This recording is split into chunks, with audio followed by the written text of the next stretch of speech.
मी माझी मान खाली झुकून माझं काम करत होतो. त्या अपंग माणसाच्या पायावर अगदी मनापासून तेल लावताना जेव्हा माझी नजर वर झाली तेव्हा दाराकडे पाहून मी जरा दचकलोच.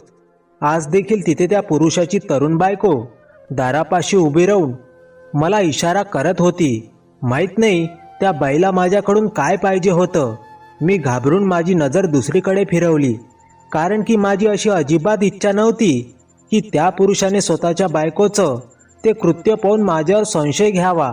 माझं तर कमाईचं साधन तेच होतं आणि त्या माणसाच्या घरी जेव्हापासून येऊ लागलो होतो माझी चांगली कमाई होत होती. नाहीतर माझ्यासारख्या मालिश करणाऱ्याला आजकाल कोणी विचारत देखील नाही. खरं तर तो माणूस देखील चांगला श्रीमंत होता, परंतु एखाद्या तज्ज्ञाकडून उपचार घेण्याऐवजी माझ्याकडून त्याच्या पायाची मालिश करून घेत होता.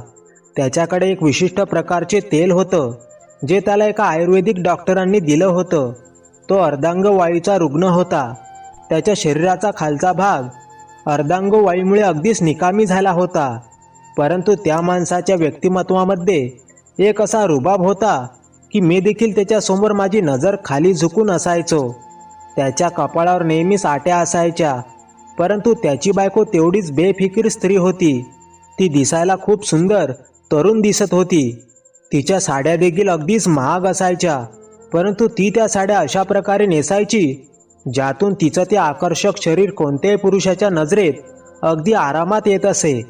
मी प्रत्येक वेळी त्या पुरुषाला मालिश करायला जायचो तेव्हा ती बाई एका बाजूला व्हायची. मला जाणवलं होतं की तो पुरुष त्याच्या बायकोला नेहमीच डोक्यावरून पदर घ्यायला सांगतो, किंवा कदाचित मी तेथे येत असल्यामुळे तो तिला असं करायला सांगत असेल. ती माझ्यासमोर कधी येत नव्हती. तिचा चेहरा देखील मला कधी दाखवत नसे, परंतु मागच्या काही दिवसांपासून ती बाई प्रत्येक वेळी खिडकी किंवा दारापाशी उभी राहून माहीत नाही मला काय इशारे करायची. वारंवार ती मला तिच्याकडे बोलावत असे, परंतु मी माझी नजर दुसरीकडे फिरवून तिला दुर्लक्षित करायचो, कारण ती त्या माणसाची बायको होती. त्यामुळे तिला माफी मिळाली असती, परंतु मी पकडलो गेलो असतो आणि मग त्यावेळेला त्या माणसाने माझी काय अवस्था केली असती माहीत नाही. तो दिसायला तर अर्धांगवायूचा रुग्ण होता, परंतु खरं तर तो एक निरोगी आणि अगदीच रुबाबदार असा पुरुष होता. कदाचित पैशांची चमक अशी होती की त्याच्यासारखा कमजोर कमी उंचीचा माणूस देखील इतक्या रुबाबात बसायचा आणि माझ्यासारखा मजबूत उंच पुरुष त्याच्यासमोर नजर खाली झुकून असायचा. मी त्या माणसाची मालिश केली आणि उठून तेथून बाहेर आलो. त्या माणसाने ठरल्याप्रमाणे मला जाताना हजारांच्या नोटा दिल्या आणि नेहमीप्रमाणे बोलू लागला की जो आमच्याशी इमानदार राहतो त्याचा मी मित्र बनून राहतो, परंतु जो विश्वासघात करतो त्याच्या विश्वासघाताची किंमत त्याचा जीव असतो. त्याच्या त्या बोलण्यावर मी अगदीच घाबरून राहायचो, कारण की त्या माणसाने त्या इतक्या दिवसांमध्ये मला त्याच्याबद्दल सर्व काही सांगितलं होतं. तो त्याच्या परिसरातील एक गुंड मवाली असा होता. अर्धांगवायूमुळे त्याला असं अंतरुणाला टेकवलं होतं, परंतु एके दिवशी तो मला सांगू लागला की तो तरुणपणी ज्या गल्लीतून जायचा लोक त्यांच्या घराच्या खिडक्या दरवाजा अगदी व्यवस्थित बंद करायचे, जेणेकरून कोणता आवाज किंवा चेहरा मला राग तर आणणार नाही ना. कारण की एकदा का मला राग आला की मग मी त्या माणसाचा जीव घेतल्याशिवाय शांत बसू शकत नाही. तो त्याच्या गुंडगिरीचे कित्येक किस्से मला ऐकवायचा. कदाचित तो जाणून बुजून मला हे सर्व सांगत असेल, जेणेकरून मला त्याच्या धाकात ठेवू शकेल. मी तर तसा व्यवहारी माणूस होतो. लोकांच्या घरी जायचो तेव्हा माझ्या कामाशी काम ठेवायचो, माझं काम करायचो आणि पुन्हा परत माझ्या घरी जायचो. इकडे तिकडे नजर फिरवणं किंवा स्त्रियांना मुलींना पाहणं ही माझी सवयच नव्हती. परंतु त्या माणसाची बायको कदाचित तिच्या मर्यादा विसरली होती. माहीत नाही तिची काय मजबुरी होती, जेणेकरून ती मला रोजच्या रोज इशारा करून तिच्याजवळ येण्याची विनंती करायची. मी तिला दुर्लक्षित करत राहिलो, परंतु एके दिवशी त्या अपंग माणसाने त्याच्या बायकोला इशारा करताना पाहिलं. मी खूपच घाबरलो होतो. तो त्याच्या बायकोला रागाने पाहू लागला तेव्हा ती लगेचच बाजूला झाली. तो माझ्याकडे बघून बोलू लागला, टेन्शन घेऊ नकोस, माझी बायको जरा निष्काळजी प्रकारची बाई आहे. ती माझ्या काळजीपोटी इथे येते. खरं तर मी तिला कित्येकदा सांगितलं आहे की मला काहीच त्रास नाही, परंतु तिला भीती वाटते की तुझ्याकडून मालिश करताना मला त्रास तर होणार नाही ना. त्यामुळेच याच चिंतेमुळे ती हळूच खिडकीजवळ किंवा दाराजवळ येऊन उभी राहते. मी त्याच्या त्या बोलण्यावर मान खाली झुकून बसलो होतो. मला अंदाजा आला होता की त्याला आधीपासूनच स्वतःच्या बायकोचं ते कृत्य माहीत होतं. बहाणा करून मला सांगू लागला की त्याने त्याच्या बायकोसोबत प्रेमविवाह आणि फक्त माझ्याच इच्छेने लग्न केलं आहे. बोलू लागला, सुरुवातीला तर माझी बायको माझ्यासोबत लग्न करायला तयार नव्हती. कुठे तिच्यासारखी सुंदर आणि अगदी सुंदर सडपातळ उंच मुलगी आणि कुठे माझ्यासारखा असा बुटका मुलगा. आमचा काहीच जोड नव्हता. परंतु माझं मन तिच्यावर अडकलं होतं. त्यानंतर माझ्यासाठी त्या मुलीच्या नकाराची काहीच किंमत नव्हती. मी अगदीच हैराण होऊन त्या माणसाकडे पाहिलं. जबरदस्तीने लग्न तर कायदेशीर देखील नसतं ना. लग्नाचा अर्थ हाच असतो की पुरुष आणि स्त्री दोघांची मर्जी त्यामध्ये सामील असावी. मी अगदीच अनपेक्षितपणे माझा विचार मांडला. सुरुवातीला तर तो माणूस मला अगदीच निरखून पाहू लागला. मग जोरात हसू लागला. बोलू लागला, तुला काय वाटतंय, मी माझ्या बायकोचा छेड केला आहे? खरं तर असं अजिबात नाही. ती एका अतिशय गरीब घरातील मुलगी होती. तिचा बाप कर्जामध्ये बुडालेला होता. एखाद्या दिवशी त्या कर्जामुळे स्वतःच्या मुलीला कुठेतरी विकून बसला असता. मी तर त्या मुलीचा जीव वाचवला आहे. बोलू लागला, काळजी करू नकोस. लग्नाच्या काही दिवसानंतर माझी बायको देखील माझ्यावर प्रेम करू लागली. माझ्याशिवाय एक क्षण देखील राहू शकत नव्हती. मी तिला इतकं प्रेम आणि इतकं आरामाचं आयुष्य दिलं की ती तिचा भूतकाळ आणि आम्हा दोघांमधील फरक सर्व काही विसरून गेली. तसंही पुरुषाची कमाई बघितली जाते. सौंदर्य तर तसंही स्त्रीवरच शोभते. तो पुरुष गर्वाने बोलत होता आणि मी मान खाली झुकून गप्प बसून राहिलो. मी दिसायला अगदी हँडसम आणि धष्टपुष्ट उंच असा पुरुष होतो. परंतु माझ्याकडे पैसा नव्हता. परिस्थितीने मला मालिश करणारा बनवलं होतं. आजपर्यंत माझं लग्न देखील झालं नव्हतं आणि दुर्दैवाने माझं लग्न न होण्याचं कारण देखील हेच होतं. मी एका मुलीवर प्रेम करत होतो. परंतु बेरोजगार आणि गरीब असल्यामुळे तिच्या घरच्यांनी आमचं लग्न लावून दिलं नाही. त्यामुळेच मला त्या अपंग माणसाचं बोलणं अगदी मनाला लागलं होतं. जर माझ्याजवळ देखील पैसा असता तर कदाचित आज माझं लग्न झालेलं असतं. मी माझ्या विचारात मग्न झालो होतो. परंतु त्या माणसाचं पुढचं बोलणं ऐकून माझ्या मनात अगदी भीती निर्माण केली. सुंदर बायका चांगल्या तर वाटतात, परंतु त्यांच्यावर खूप लक्ष ठेवावं लागतं. माझ्या घरी जो पुरुष दूध द्यायला यायचा त्याची नजर माझ्या बायकोवर होती. तो संधीच्या शोधात होता, पण मला नीट ओळखत नव्हता. एके दिवशी मी त्याला दारावर माझ्या बायकोला पाहताना बघितलं आणि तो दिवस त्या दूधवाल्याचा शेवटचा दिवस ठरला. पूर्ण परिसरासमोर मी त्याला इतकं मारलं की त्याचा जीवच निघून गेला. त्या माणसाचं बोलणं ऐकून माझा आत्मा थरथरू लागला. मला असं वाटू लागलं जणू काय तो आडून आडून मला धमकी देत आहे. खरं तर मी त्याच्या बायकोला ओळखत देखील नव्हतो. त्या दिवसापासून अगदीच लक्षपूर्वक त्या माणसाच्या पायाची मालिश करताना मान वर करून इकडे तिकडे पाहणं सोडून दिलं, जेणेकरून ना त्याची बायको मला दिसावी आणि नाही तिने मला कोणता इशारा करावा. परंतु एके दिवशी अचानक त्या माणसाच्या उपस्थितीत त्याची बायको खोलीत आली आणि बोलू लागली, माझं डोकं खूप दुखतंय. मी माझ्या नवऱ्याला देखील माझ्या या समस्येबद्दल सांगितलं. खूप सारे उपचार देखील केले, परंतु मला आराम भेटला नाही. मला तुझ्याकडून माझी मालिश करून घ्यायची आहे. कदाचित त्यामुळे माझ्या डोक्याला थोडा आराम मिळेल. स्वतःच्या नवऱ्याला प्रश्नार्थक नजरेने पाहत होती, जणू काय त्याच्याकडून परवानगी मागत आहे. मी तर अगदीच हादरूनच गेलो. जणू काय माझी कोणती तरी चोरीच पकडली गेली आहे. खरं तर मी असं कोणतंही काम केलं नव्हतं ज्यामुळे मला कोणती भीती वाटावी.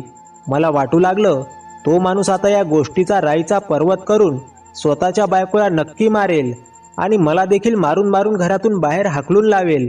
परंतु पुढच्या क्षणी तो अगदी शांतपणे बोलू लागला, यामध्ये काय आहे? डॉक्टर असो किंवा मालिश करणारा, दोघांचं काम एकच आहे, स्वतःच्या रुग्णांना ठीक करणं. मग स्वतःच्या बायकोला बोलू लागला, या मालिशवाल्याच्या हातात जादू आहे. माझ्या पायांमध्ये वारंवार वेदना होत होत्या आणि अंगात थकवा जाणवत होता. परंतु या मुलामुळे मी अगदी शांत राहू लागलो आहे. मला खूपच रिलॅक्स वाटतंय. तू देखील रोजच्या रोज तुझ्या डोक्याची मालिश करून घेत जा.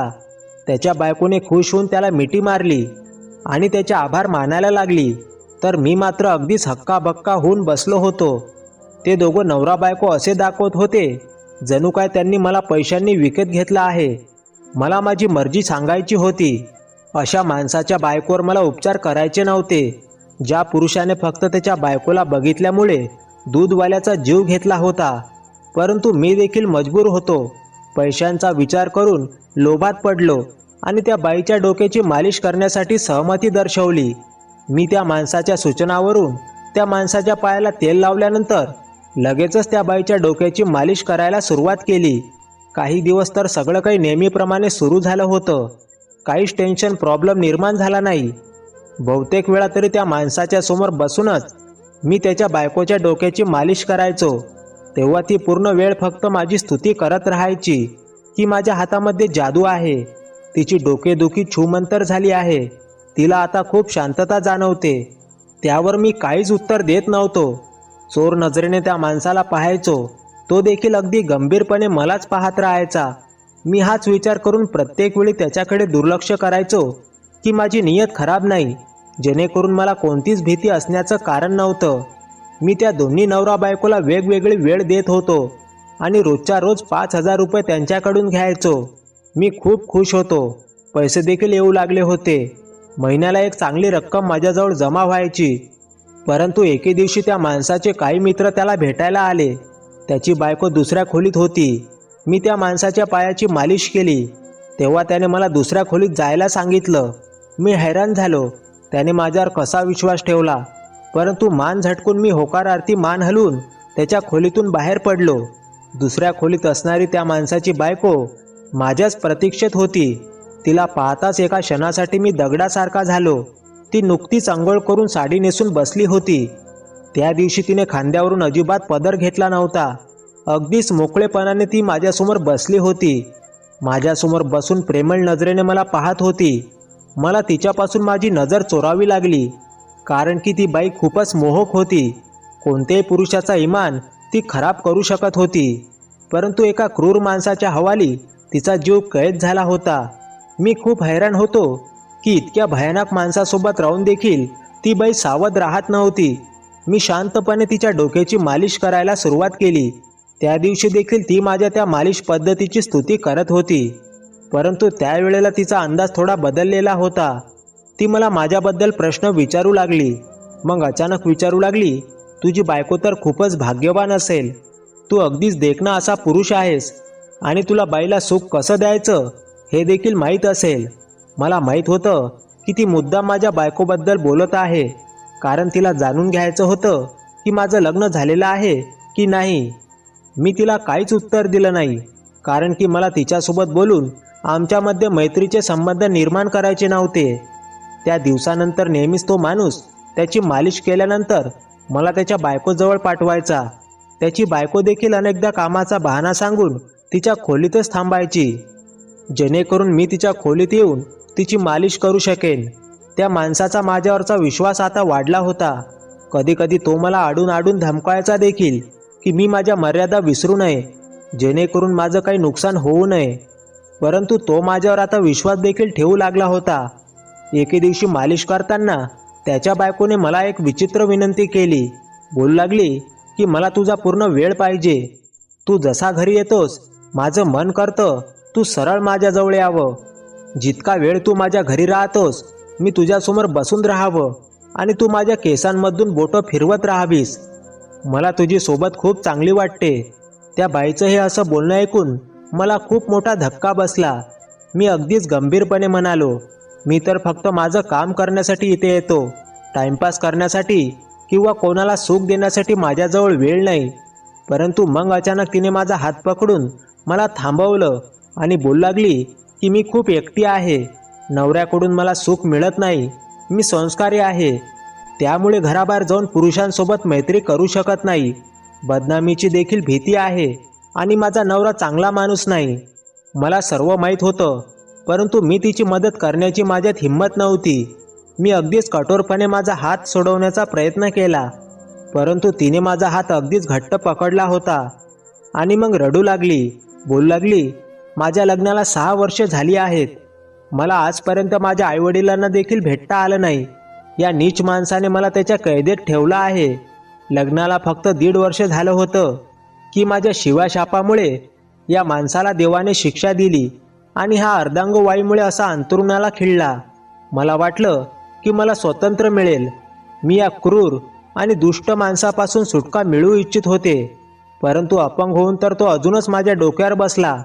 पूर्ण दिवस घरात बसून माझ्यावर नजर ठेवायचा. कधी कधी माझ्यावर संशय घेऊन मारायचा देखील.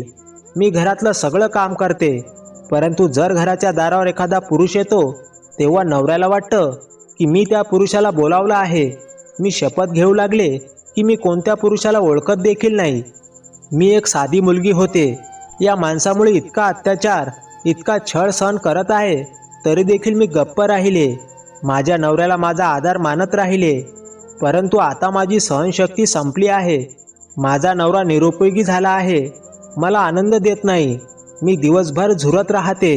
तो मला मोकळं देखील करत नाही, जेणेकरून मी दुसऱ्या पुरुषासोबत लग्न करून माझा घर संसार उभा करेन. ती रडत रडत तिची व्यथा मला सांगत होती. मी अगदीच घाबरलेला होतो.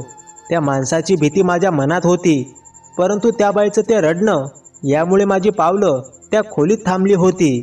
ती माझ्याकडे विनंती करू लागली, भीक मागू लागली. मी म्हणालो, सांग, मी तुझी काय मदत करू शकतो? मी तर एक सामान्य माणूस आहे जो तुझ्या नवऱ्याचा मुकाबला करू शकत नाही. तो या अशा अपंगामध्ये देखील माझ्यापेक्षा खूप जास्त ताकदवर आहे. जर मी कशाही प्रकारे तुला या घरातून बाहेर घेऊन जरी गेलो आणि तुला तुझ्या कुटुंबाकडे सोडलं तर त्यानंतर माझं आयुष्य धोक्यात येईल. मी अगदीच असहाय्यपणे म्हणालो. तेव्हा ती नकारार्थी मान हलवू लागली. बोलू लागली की तू चुकीचं समजतोस. मला तुझ्याकडून अशा मदतीची अपेक्षा नाही. मला अशी मदत नकोय. मी आता या घरातून बाहेर निघू शकत नाही आणि मला स्वतःला तुला एखाद्या अडचणीत टाकायचं नाही, कारण की मी आधी एक असा प्रयत्न केला आहे. मी एका दूधवाल्याला माझा प्रॉब्लेम सांगितला. तेव्हा त्या पुरुषाने मला मदत करण्याचं ठरवलं. तो मला इथून पळून घेऊन जाऊ इच्छित होता, परंतु याआधी माझ्या नवऱ्याला संशय आला आणि एके दिवशी जेव्हा तो दूधवाला आमच्या घरी दूध द्यायला आला तेव्हा माझ्या नवऱ्याची माणसं घराच्या दारावर जमली. त्या सगळ्यांनी मिळून दूधवाल्याला इतकं मारलं की त्या बिचाराचा तडफडून जीव गेला. त्यानंतर मी कधीच प्रयत्न केला नाही, कारण मी कोणत्याही निष्पाप व्यक्तीचा जीव घेऊ इच्छित नाही. मी अगदीच गोंधळलेल्या नजरेने त्या बाईकडे पाहत होतो. शेवटी तिला माझ्याकडून काय हवं होतं? अचानक त्या बाईने जेव्हा तिची इच्छा सांगितली तेव्हा मला खूप मोठा धक्का बसला. मी अगदीच झटका खाऊन उभा राहिलो आणि नकारार्थी मान हलू लागलो. ती माझी विनवणी करू लागली, देवासाठी फक्त हीच माझी मदत कर. मला शांतता मिळू दे. मी इतक्या वर्षापासून या कैदेत राहते. तुला देखील माहीत आहे अशी एकटेपणाची शिक्षा किती जीवघेणी असते.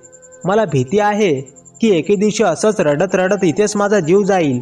तेव्हा माझा नवरा कदाचित माझ्यावर अंत्यसंस्कार देखील करणार नाही. त्याला तर तसाही विश्वास आहे की मी एक चरित्रहीन स्त्री आहे. जर तो असं समजतो तर मला देखील तसं व्हायला काहीच प्रॉब्लेम नाही. ती माझ्याकडे विनंती करत राहिली आणि मी तिचं ते बोलणं न ऐकल्यासारखं करून तिथून पळून गेलो. माझ्या डोक्यामध्ये तिचं बोलणं सतत फिरत होतं. तिने मला अशी प्रलोभन दिली होती ज्यामुळे मी त्यावर विचार करण्यास मजबूर झालो होतो. मी देखील एक सामान्य पुरुष होतो. स्वतःला दगडाचं सिद्ध करण्याचा प्रयत्न करत होतो, परंतु माझ्या देखील भावना होत्या.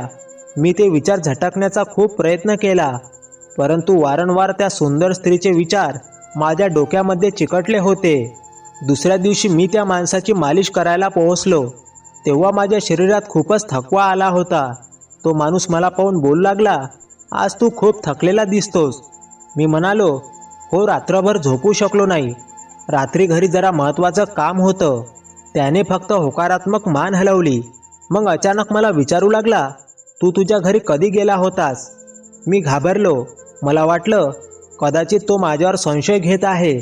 माझ्या मनात दूधवाल्याचा विचार आला, ज्याने एका संशयामुळे स्वतःचा जीव गमावला होता. मी म्हणालो, मी तर अर्ध्या तासानंतर परत गेलो होतो, जसं रोज जातो. तो माणूस गप्प तर बसला, परंतु विचार करत राहिला. मी त्या दिवशी त्या माणसाची घाईत मालिश केली आणि लगेचच त्याच्या खोलीतून बाहेर निघालो. मला त्याच्या बायकोला भेटायचं होतं. मी विचार केला होता की मी त्या बाईची विनंती मान्य करेन, परंतु जेव्हा तिच्या खोलीच्या दिशेने गेलो तेव्हा ती हळूहळू कोणासोबत तरी फोनवर बोलत होती. मी शांतपणे तिचं बोलणं कान देऊन ऐकत होतो. तेव्हा माझ्या कानावर जे शब्द पडले यामुळे तर मला खूप मोठा धक्का बसला. मी अगदीच डोळे मोठे करून त्या बाईला पाहत होतो. ती कोणाला तरी सांगत होती की ती आई होणार आहे. ती खूप अस्वस्थ होती आणि मी विचार करत होतो, जर तिच्या नवऱ्याला अर्धांग वायूचा झटका असल्यामुळे असा अंतरुणावर खिळला आहे आणि या सगळ्याला खूप वर्ष झाली होती, मग त्या बाईची अशी अवस्था कशी झाली होती याचा विचार करून करून मी वेडा होऊ लागलो. मला भीती वाटू लागली की कदाचित ती बाई या सगळ्याचा दोष माझ्यावर तर लावणार नव्हती ना. कदाचित ती मला फसवण्यासाठी माझ्याकडे उलट्या सुलट्या विनंती करत होती.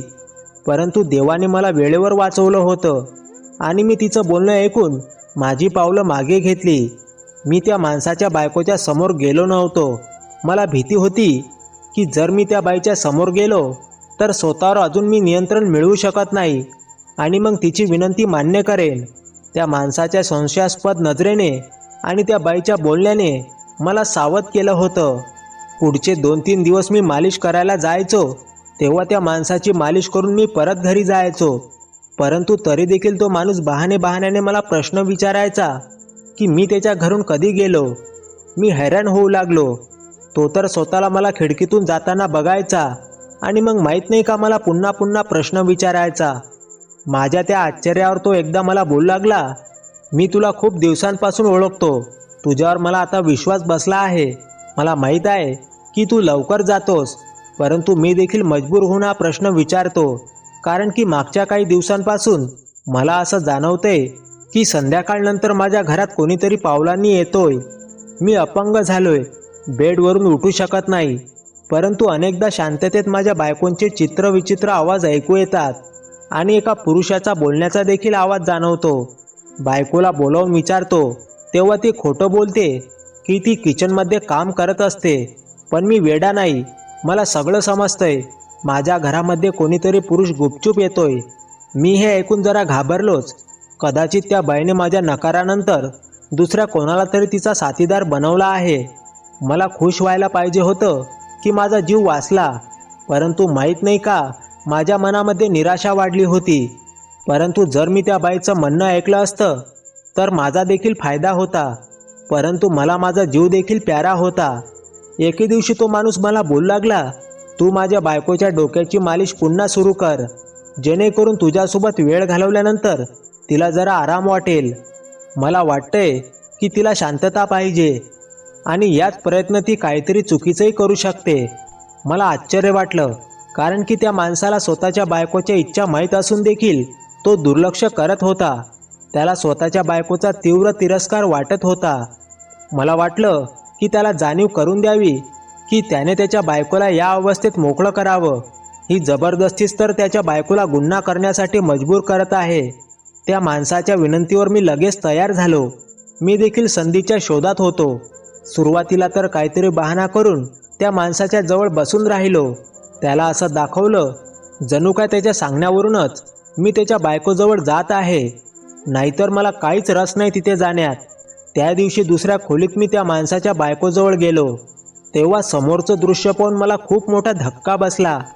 मी हक्काबक्का होऊन त्या खोलीच्या दारापाशी उभा होतो आणि समोर त्या माणसाची सुंदर बायको एका तरुण मुलासोबत विचित्र अवस्थेत बेडवर पडलेली होती.